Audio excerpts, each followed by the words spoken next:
waktu itu saya sebagai dirut ya, teman-teman saja mau menambah ilmu saya, jadi saya kira bekal saya S1 itu masih kurang untuk waktu itu ya. Waktu dirut DPR. DPR ya.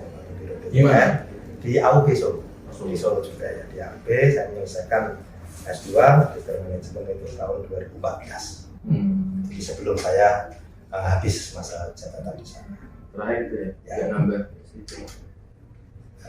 Biar anak-anak saja lagi. Untuk anak-anak saja kita sudah tua saya kira ya. Itu Mas Pak. Oke, Pak Nurholis.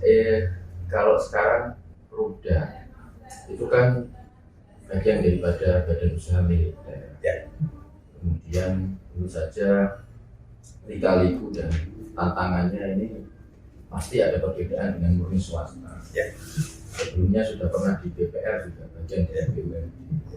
Nah, sejak Pak Nurholis menjabat di Perumda ini, sebetulnya tantangannya bagaimana, atau mungkin hal yang mungkin unik atau mungkin hal yang berkesan di Jepara ini selama di Perumda dulu, sekarang Perumda. Ya. Apa sih hal-hal yang mungkin poin-poin yang menurut Pak Nurholis ini berkesan, baik itu kesan yang positif maupun kesan yang kurang positif?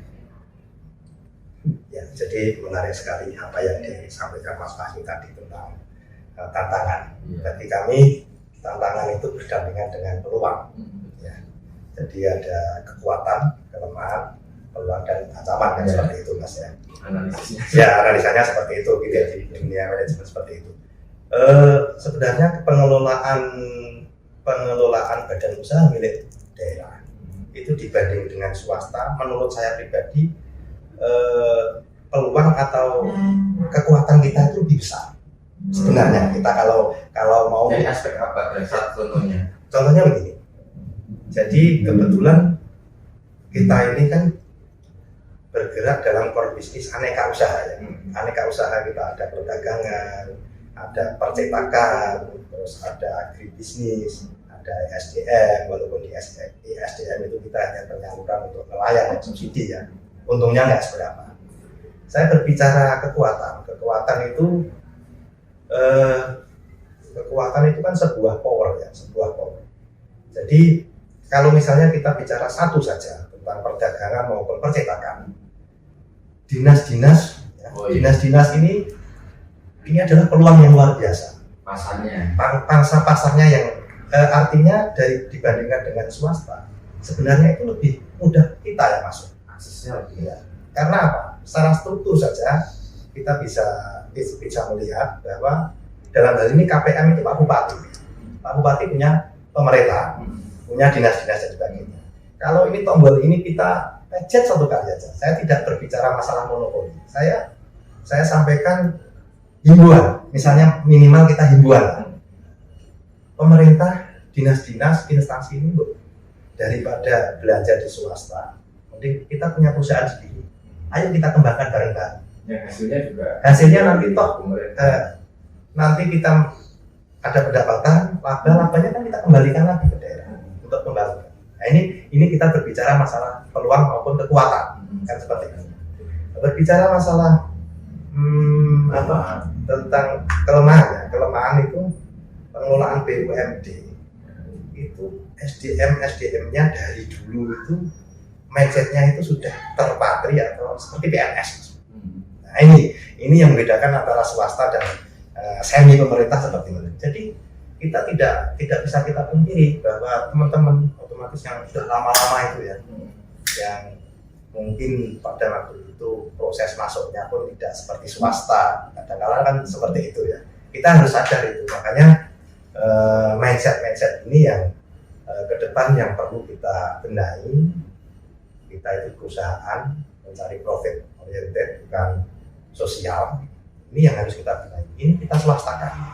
Jiwanya yang kita swastakan. Pengelolaannya kita swastakan. Kita ingin profesional ya, seperti lihat bisnis-bisnis swasta itu orang-orang di samping kanan kiri kita kan.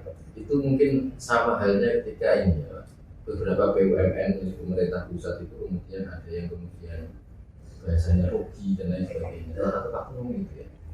Ya, bisa dikata mungkin seperti itu bisa. Ya. Kalau kemudian apa namanya kelebihannya itu salah satunya saya menyimpulkannya itu ya karena dukungan support kebijakan ya pemerintah untuk bisa kemudian contohnya tadi himbauan ya supaya market yang ada di Rusda atau Prokda itu bisa jalan ya. Sampai sejauh ini kebijakan support itu dari pemerintah ya, baik itu eksekutif maupun legislatif yang Pak Nurholis rasakan di Prokda Jepara itu seperti apa? Beliau sangat support, ya, sangat support. Artinya begini, saya sering kali saya sampaikan pada stakeholder, pada KPR, pada pemilih, oke tidak masalah. Artinya gini, kita harus bisa bersaing. Dalam hal ini Pak Bupati misalnya, Pak Bupati menghimbau semua dinas belanja di perusahaan daerah. Tetapi pelayanannya bagaimana di sana? Terus harganya bersaing nggak?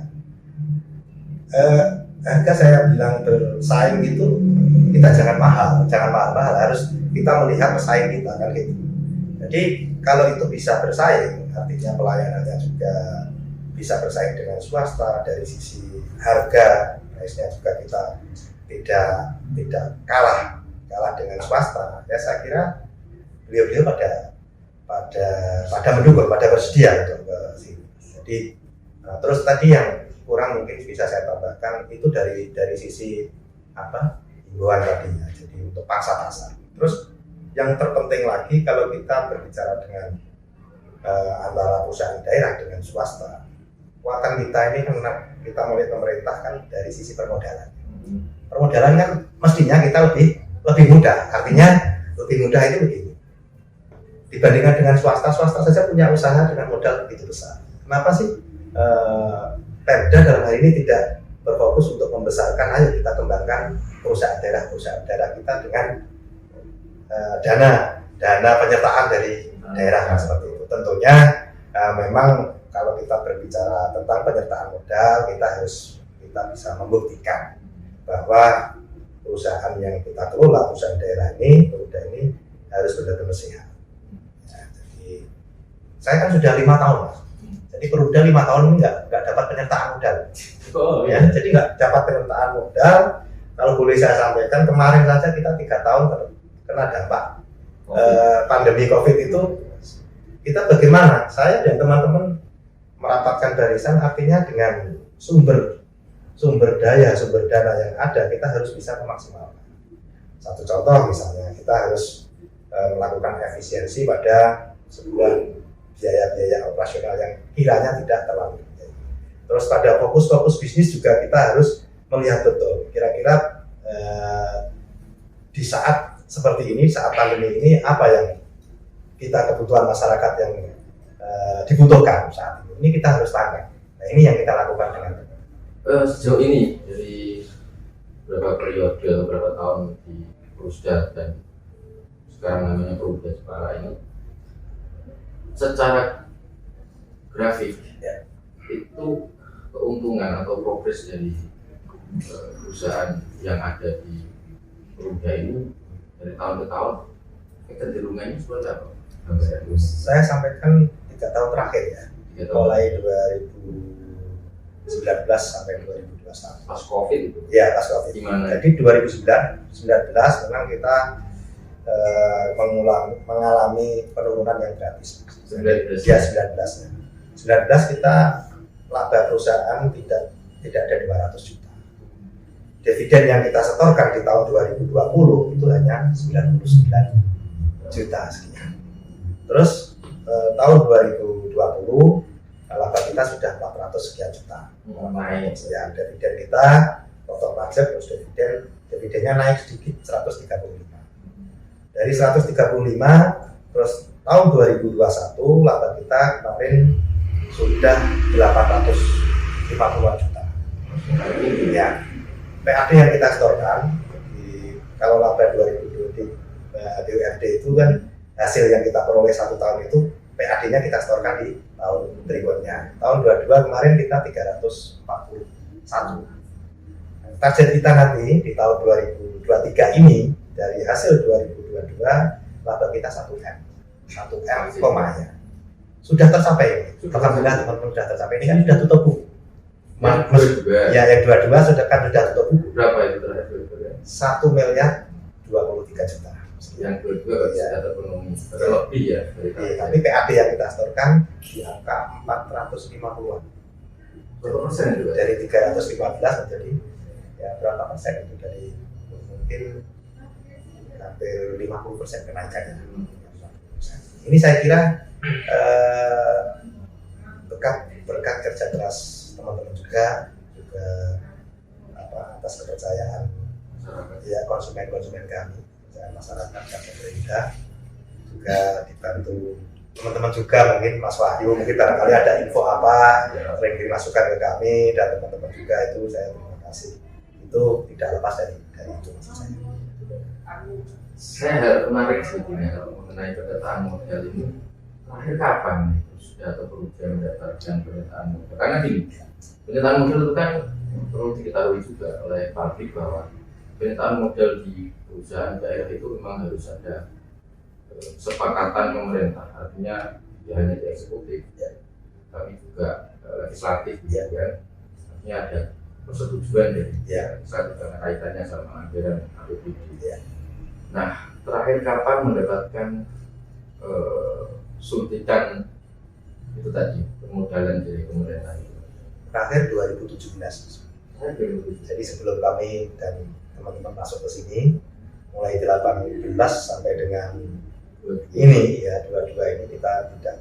23 nanti kita juga nol lagi. Ya, jadi mungkin ini menarik. Jadi kemarin yang sempat tentang penyertaan modal, memang selama ini itu kan pandangan publik ya yang sering diaudit, memang Perumda itu kan belum sehat. Saya akui, Mas. Jadi ukuran apa sih untuk mengetahui sebuah dari sisi pemilik ya, dari sisi pemilik perusahaan itu dikatakan sehat apabila pengembalian modal itu seimbang, ya, rasionya seimbang dengan modal yang diberikan. Tadi saya sampaikan bahwa penyertaan modal yang diberikan Pemda kepada Perumda itu sampai saat ini secara kumulatif dari dulu itu sudah 16M. Dari dulu itu dari kapan? Dari mulai berdiri. Terus penyertaan modalnya sudah berapa? 16M. Penyertaannya. Ya, kalau yang dikembalikan atau yang disetorkan? Yang disetorkan saya tidak, mungkin belum mencapai. Belum mencapai. Artinya setiap tahun kita bicara tentang permodalan. Jadi rasio pengembalian dividen dibandingkan dengan modal yang dikucurkan itu dari sisi pemilik kan seperti itu. Ibarat dana ini kita diamkan di bank aja. Yang tadi disampaikan beliau kan seperti itu. Ini pendapatan di Taman Sari pada waktu di Taman Sari ya. Pada waktu saya ditanya, sebenarnya kita buka saja kondisi saat ini sebenarnya Perumda itu sudah sehat apa belum, Bapak? Saya sampaikan. Belum. Kita baru penataan, kita benahi semua lini, kita benahi sehingga ke depan nanti kita akan menjadi sebuah perusahaan milik pemerintah daerah yang sehat. Ukurannya gampang. Saya sampaikan ukurannya gampang.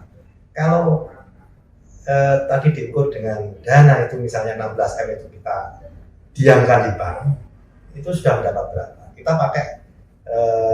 pakai suku bunga, pakai rate yang misalnya 6% ya, 6% saja per tahun ya. 6% itu mestinya PAD itu yang kita berikan minimal 800. Jadi bisa saya simpulkan, sebelum PAD kita, dividen kita itu sejumlah 500, ya kita belum berani berbicara tentang Perumda ini sudah sehat. Begini Pak Namalis, kalau itu kemudian catatannya dari secara keseluruhan tidak mulai berdiri sampai sekarang, kemudian dikatakan sehat atau tidak, itu kan rasa-rasanya ya saya sebagai orang awam kurang adil gitu kan. Artinya kesalahannya kan nggak kemudian sekarang. Kalau hitungannya kan nggak bisa secara keseluruhan bisa berdiri, tapi satu periode lah ya. Jadi misalnya satu periode ini dikasih sekian, kemudian targetnya untuk bisa dividen sekian, harusnya diukur dari situ. Nah, kalau tadi sudah dijelaskan 2019 itu menurun atau turunnya cukup tajam. Kemudian 2020 mulai ada perkembangan sampai terakhir juga ada perkembangan yang signifikan 1,9 M. Itu kan berarti bisa dikatakan siap dong tanpa ada permodalan. Bukan logikanya masyarakat seperti itu. Jadi kalau kita berbicara mengenai tanggung jawab sebuah jabatan, ini kita tidak bisa serta-merta terus. Ini kita berbicara bukan masalah sosok pribadi. Saat ini dirutnya siapa? Kan nggak seperti itu. Direksinya, pengelolanya siapa? Tapi berbicara tentang kelembagaan sebuah perusahaan. Ini memang kita ya mau nggak mau kita harus fight. Artinya saat ini yang menjadi yang mendapat sampur itu adalah saya. Ya saya harus mempertanggungjawabkan. Kalau memang dikatakan Perumda ini belum sehat, memang saat ini saya sampaikan belum sehat. Kita baru ke arah kesana kan gitu mas. Jadi nggak bisa dong kita Perumda kayak gini, ini perlu penataan gini. Oh itu kan pengelola yang dulu, nggak boleh seperti itu. Ini saya seperti itu. Jadi terus kita punya patokan, saya menjabat baru kemarin, saya punya tanggung jawab, ini kan nggak seperti itu. Jadi kita dalam kapasitas kita pengelolaan sebuah lembaga ya apapun itu kita berbicara lembaga. Tapi hal seperti itu sudah diketahui Pak Nur sejak sebelum melamar menjadi pilot atau diketahui setelah melamar menjadi pilot. Artinya seolah-olah kan kemudian beban total keseluruhan yang sudah diberikan sekian tahun atau sekian 15 tahun atau sekian 10 tahun itu kemudian menjadi beban gitu. Terus diketahui setelah atau sebelum? Ya saat kita pembukaan rekrutmen, asesmen direksi maupun dewas itu mesti kita dikasih sebuah data. Kita mau asesmen, mau paparan visi misi bagaimana nanti kalau masuk menjadi direksi itu kan kita sudah cari datanya dulu. Bagaimana sih kondisi, apa sih core bisnisnya Perumda. Waktu itu tahun 2017 kebetulan saya punya channel di sini, meskipun saya bukan orang sini, yang melakukan audit di sini, akuntan auditnya itu teman saya. Akhirnya saya bisa mengakses gimana sih kondisi yang sebenarnya. Artinya saya punya modal itu, kemudian pada saat asesmen rekrutmen itu, direksi itu, saya sudah sedikit banyak sudah tahu kondisi yang sebenarnya bagaimana, apa core bisnisnya, apa yang menjadi mana sih usaha-usaha yang kiranya ini bisa dikembangkan dan tidak, itu kita sudah punya modal di sana. Jadi nggak serta belum tahu, ya memang harus tahu. Saat kita masuk asesmen itu kan kita paparan visi misi tentang kondisi yang ada, terus nanti langkah-langkah ke depan bagaimana. Kalau melihat aspek saya sebut aset ya, aset atau model yang sudah ada ya di Perumda itu dianggap berapa? Itu tergantung untuk ini aja contohnya 2022 ya, itu posisi masuk dari 2022 itu modal yang ada itu di kisaran berapa? Aset kita sekarang di angka 23 M. 23 Ya, itu sudah termasuk penyerangan, sudah termasuk gedung dan sebagainya, termasuk penyisian laba-laba tahun yang kemarin itu kan masuknya di cadangan umum, cadangan tujuan faktor pemodalan di sana. Itu aset kita secara keseluruhan di angka 23. Dari kacamata ini saya spesifik ya. Dari kacamata kurun waktu satu periode, 1 tahun lah ya, 2022 lah ya. Kemarin terakhir ini kan masuk 2023 ya, di Januari ya. 2022 kemarin dengan keuangan yang ada di Perumda ya, tidak aset kita ya, aset tapi keuangan yang ada di Perumda kemudian bisa menghasilkan dividen 1,1 labanya, itu laba dividennya nanti sekitar 450 ya. Laba dengan 1 yang M atau 1,9 M itu termasuk sehat ya sih kalau dari kacamata keluar, artinya kita tidak melihat ke belakang ya, 1 tahun saja ya. Itu sudah sehat atau belum sebetulnya? Hampir mas, hampir sebenarnya hampir. Tapi kalau dari kacamata pemilik modal, iya. Kacamatanya kan ibarat tadi yang saya paparkan tadi. Ngopo tidak duit itu muter, hitung-hitung oke baik. Tapi kita berpikirnya kan nggak besar. Karena apa? Karena mungkin yang mohon maaf yang tadi pernyataan seperti itu mungkin barangkali ada sedikit lupa ya. Jadi sebenarnya apa sih tujuan pemerintah membuat BUMD? Kita kan harus tarik tarik rohnya dulu ya. Rohnya. Memang salah satu fungsi atau tujuannya itu adalah untuk mendapatkan PAD, pendapatan asli daerah dari laba tadi yang saya sebutkan. Tapi ini ada tujuan yang lain, bukan hanya semata-mata mencari profit atau mencari keuntungan dividen, tapi mendirikan sebuah BUMD itu kan bagaimana BUMD didirikan ini bisa menjadi motor penggerak untuk meningkatkan kesejahteraan masyarakat, perekonomian, ikut meningkatkan roda perekonomian. Contohnya seperti ini. Saya punya core bisnis perdagangan. Satu contoh misalnya. Bagaimana peran Perumda ini bisa bersinergi dengan UMKM. Ayo kita angkat UMKM yang ada di Jepara. UMKM punya produk apa? Ayo kita tukar market. Saya punya produk apa? Kita saling bersinergi. Nah ini yang tujuan didirikan BUMD juga. Jadi ikut mendorong peningkatan perekonomian wilayah ya masyarakat Kabupaten Jepara. Jadi bukan hanya semata-mata terus untungmu biro store dividen. Ini kan namanya ya memang tujuannya seperti itu. Kita harus setiap waktu pun saya sampaikan ke teman-teman yang saya lihat itu adalah perolehan pendapatan laba. Meskipun untuk memperoleh ini ada kiat-kiat apa yang perlu kita jabarkan satu persatu. Kembali lagi pada core business yang saya sampaikan tadi. Pada saat memang banyak referensi yang melihat tadi yang saya sampaikan kita laba sekian ini gabungan dari berbagai core business yang ada. Ya, gabungan. Sebenarnya ada core business ini sebenarnya membantu nggak sih dari perolehan laba? Core business ini sebenarnya menguntungkan nggak atau justru ini merugikan kan seperti itu? Jadi kajian dan evaluasi. Ya, evaluasi. Cuma PR kami untuk menghilangkan misalnya ini core business ini kok tidak layak saat ini kita jalankan. Misalnya satu contoh kita percetakan.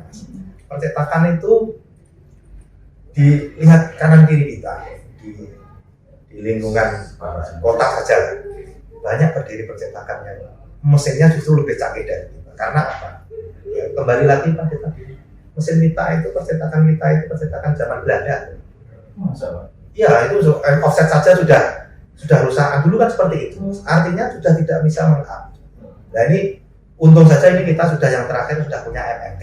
Ini kan sebagian dari upaya kita untuk mengangkat. Tapi dari segi hasil cetak atau dari segi kalau dibandingkan dengan swasta, mesin-mesin percetakan kita itu masih kalah jauh. Nah ini salah satu contoh. Terus belum lagi sekarang banyak dinas-dinas yang sampaikan sebenarnya itu adalah pangsa kami, pangsa Perumda, tapi malah banyak yang belanja di swasta. Nantinya tidak ada sebuah penekanan tadi dari belum ada penekanan tadi yang disampaikan. Salah satu kelebihannya sebetulnya kan karena dorongan support kebijakan. Ya. Salah satu contohnya kebijakan itu adalah himbauan atau penekanan. Ya. Berarti selama ini mungkin masih kurang. Masih kurang. Makanya kita butuh itu sebenarnya. Sebenarnya bukan berarti kita nggak profesional, kita tidak mampu untuk melakukan itu sendiri, tapi kan ya tadi saya sampaikan. Sebenarnya ini kekuatan. Iya. Kenapa sih kekuatan ini nggak kita maksimalkan? Nggak kita pencet tombolnya kan gitu itu mas ini. Jadi maksimalkan. Yang kedua strategi kami untuk melihat apa itu untuk melakukan kajian core bisnis yang kurang menguntungkan. Saya kan harus berpikir pada sumber daya ya. Sumber daya terutama teman-teman itu sudah banyak di core bisnis itu mengelola selama ini masa mau kita rumahkan. Sebelum ini kita evaluasi kan kita harus menciptakan sebuah core bisnis baru yang menggantikan core bisnis yang tadi kan. Nah ini langkah kami di tahun 2023 ini sebagaimana yang kemarin saya sampaikan pada saat mengajukan penyertaan modal. Apa sih yang mau dilakukan kan? Setiap pengajuan penyertaan modal itu kita harus punya plan, punya rencana mau digunakan untuk apa kan gitu. Saya sampaikan, saya punya potensi, ya, potensi yang selama ini kita bisa dibilang hanya makelar, hanya menjual itu ke luar kota, ke Jawa Barat, ke Jawa Timur. Nah itu adalah sampah dari PLTU, limbah dari PLTU. Nah ini yang saya itu sebenarnya sudah 1 tahun yang lalu ini yang sudah menjadi pemikiran kami. Bagaimana sih barang ini kita tidak hanya menjual keluar daerah, Kalau memang di Jepara ini kita bisa memproduksi limbah itu menjadi barang jadi, kan sebuah keunggulan daerah juga. Ini saya berpikir ke sana. Itu saya paparkan di saat pengajuan rencana penyataan modal itu. Sudah mengajukan permohonan untuk penyataan modal berarti? Sudah mengajukan. Sudah kemarin dibahas, ada harapan tapi tidak di tahun 2023 ini. Nanti meskipun hanya 2,5 M, yang lain BUMD yang lain ada yang dapat 19 M, ada yang 12,5 M. Nah kita tahu diri. 2,5 M untuk mengurusi banyak unit. Iya. Ada berapa unit? Ada perdagangan, percetakan, terus ada itu perkreditan yang ini baru legalitasnya baru kita upayakan, Mas. Terus ada agri pertanian yang dipakai situ dan SDM di apa itu untuk nelayan. POM ya? Ya, POM. Solar untuk nelayan.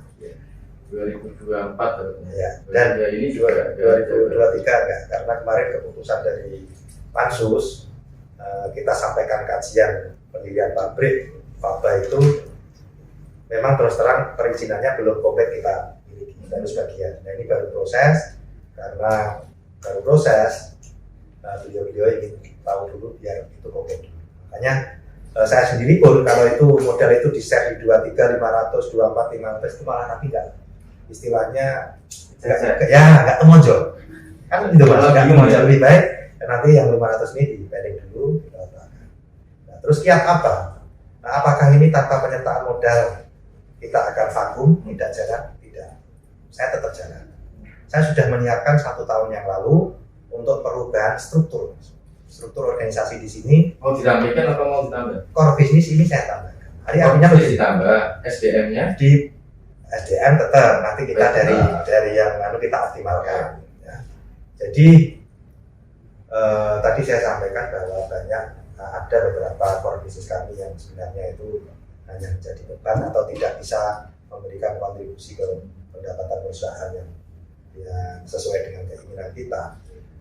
Untung selama ini kita ada pengelolaan limbah dari PLTU. Ini kan sebuah keuntungan. Kalau nggak ada itu, memang yang sering mungkin di media dan sebagainya menjadi sorotan publik itu kan kalau nggak ada limbah ini Perumda itu memang rugi. Saya akui memang iya, tapi ini kan sebuah bisnis juga kan. Ini kita harus tangkap peluang itu. Kita sudah siapkan, ini sesuai dengan perda yang kita miliki. Tanpa modal pun sebenarnya kita itu ada pasal yang menyebutkan bahwa kita bisa bermitra, bisa bekerja sama dengan orang lain, orang yang punya modal, bisa bersama dengan investor untuk mengembangkan bisnis yang ada. Jadi dengan kata lain, sebenarnya tanpa penyertaan modal pun saya ingin buktikan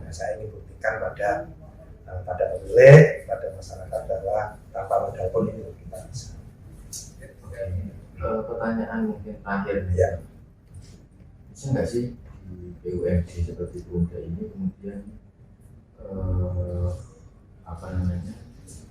comot isi sumber daya manusia, karena tadi salah satu kelemahannya kan juga di SDM ya.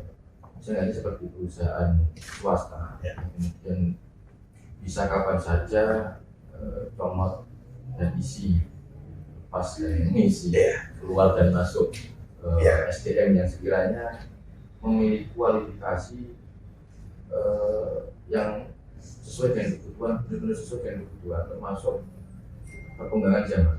Artinya kan SDM, kemampuan SDM skill skill SDM itu kan kebutuhannya kan terus berkembang. Itu harus menyesuaikan dengan bisnis yang kita lakukan. Apakah bisa bebas untuk isi dan comot mengeluarkan, kemudian langkahnya bagaimana yang sudah dilakukan oleh Perumda? Jadi kembali lagi tadi saya sampaikan bahwa kendala kita selama ini kan memang SDM ya. SDM artinya mindset yang sudah terpatri, yang sudah masuk di itu kita itu seperti PNS waktu itu. Bukan sebuah kebijakan yang bagus apabila kita lakukan kita tes ulang misalnya, ini kan nggak bagus juga. Jadi kita kan, saya kira untuk para senior yang tadi saya sampaikan itu kan nanti akan berakhir juga. Nah, ke depan ini yang perlu kita tata. Misalnya kita butuh SDM dengan kualifikasi seperti ini. Nah, ini yang kita harus kita lakukan. Sebenarnya berapa sih ukuran SDM kita? Ini butuh nggak kita untuk menambah? Nah, ini sebenarnya sudah diatur. Jadi setiap pengangkatan pegawai itu kan kita bahas dengan dewas. Komisaris itu atau dewan pengawas itu adalah perwakilan dari pemilih atau KPM yang berusaha. Nah, di situ kita bahas, dan setiap pengangkatan pegawai, pemindahan pegawai, mutasi, termasuk jabatan pegawai itu dengan persetujuan dewas. Penambahan SDM pun ini setiap tahun kita membuat RKP, sebuah perencanaan bisnis ya, perencanaan bisnis. Di situ pun sudah harus terukur. Kira-kira ini kita mau melakukan bisnis apa? Nanti kita kira biaya SDM-nya berapa? Mampu nggak kita? Seperti itu. Ini harus kita kaji betul, Mas. Jadi nggak serta-merta kita terus nambah pegawai terpaksa. Memang ada yang di saat tertentu, kebutuhan tertentu kita bisa menang, tapi dengan sistem kontrak. Kontrak itu kan kalau misalnya kita kontrak 1 tahun, kita lakukan penelitian, kalau nggak layak kan putus ya, kita berkaca seperti itu. Ini yang menuju ke arah profesionalisme dan pengelolaan perusahaan. Saya kira mungkin itu pembicaraan kita seputar Rusda secara singkat. Next nanti kita berbicara yang lebih spesifik. Pak Nurholis. Saya terima kasih kami sudah diterima di ruangan panjenengan. Semoga harapan-harapannya, rencana-rencananya untuk mengembangkan Rusda ini bisa berjalan lancar. Amin. Termasuk penyertaan modal. Ini catatan untuk pemerintah Kabupaten Jepara, baik itu eksekutif maupun legislatif. Kajian harus menjadi pertimbangan juga perkembangan dan kesehatan dari perusahaan. Tentu saja permodalan menjadi salah satu poin yang sangat penting dari dunia bisnis. Saya cukupkan. Sekali lagi terima kasih untuk Pak Nurholis, dan saya akhiri. Assalamualaikum warahmatullahi wabarakatuh.